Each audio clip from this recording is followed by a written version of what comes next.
Good afternoon, everyone. I'm Riley King, and welcome to my afternoon news report right here on the Riley King Network.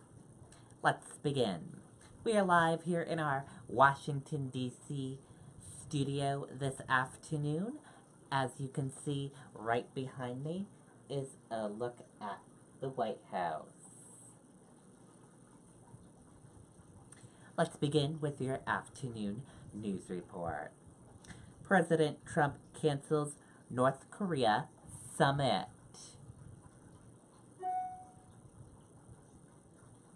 President Donald Trump, in a letter directly to North Korean leader Kim Jong un on Thursday, announced that he is canceling the much anticipated nuclear summit, calling it a truly sad moment in history.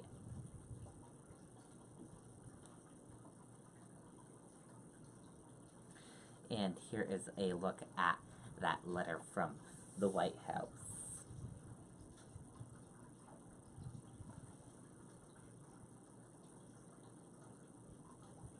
This is the full letter, as you can see, everyone.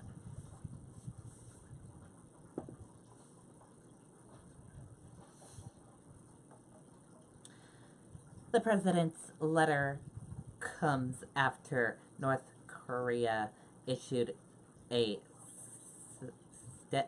statement calling Vice President Mike Pence a political dummy for comments he made suggesting that the so-called Libya model could be applied to North Korea if Kim doesn't make a deal with President Trump, and threatening to pull out of the summit. At the U.S.'s urging, under the leadership of Col Muammar al-Qadda, Libya nixed its early-stage nuclear program. Years later, he was ousted and killed with help from NATO-backed troops. In an appropriate response to the North Korean threat, the president issued a threat of his own in his letter, warning about the United States' massive nuclear capability. In the letter, the president leaves open the possibility of meeting at a future date, telling Kim to reach out to him directly by phone or letter if he decides he would like to meet. Later in the day, Trump spoke further about the summit's cancellation, calling it a tremendous setback for North Korea and indeed a setback for the world. He also said that he has spoken with Defense Secretary James Mattis and the Joint Chief of Staff to ensure the U.S. military is ready if necessary. Asked by ABC News if the breakdown of the summit raises the risk for war with North Korea, Trump would not answer that question. In the president's letter to Kim, Trump referenced wonderful dialogue that was building up between you and me, raising the potential question on whether the president had spoken directly to Kim in recent weeks.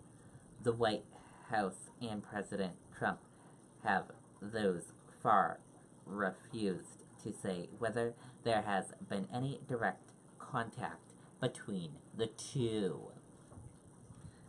In his comments to reporters, the president expanded, saying, "There's been a very good working relationship with Kim, but lamented about how it recently seemed to spiral downward. The president would not elaborate further through earlier in the week. He suggested Chinese President may have privately urged Kim in a recent meeting to take a tougher stance in negotiations with the U.S. And that does it for my afternoon news report right here on the Riley King Network. I hope you all have a great rest of your afternoon and enjoy the rest of your day. I'll see you back here later on today for the Riley King newscast and for another news report. Sorry about that. Something happened to our screen. Again, we're reporting live here this afternoon in our Washington, D.C. bureau, and enjoy the rest of your day. I'll see you back here later on today. Bye, everyone.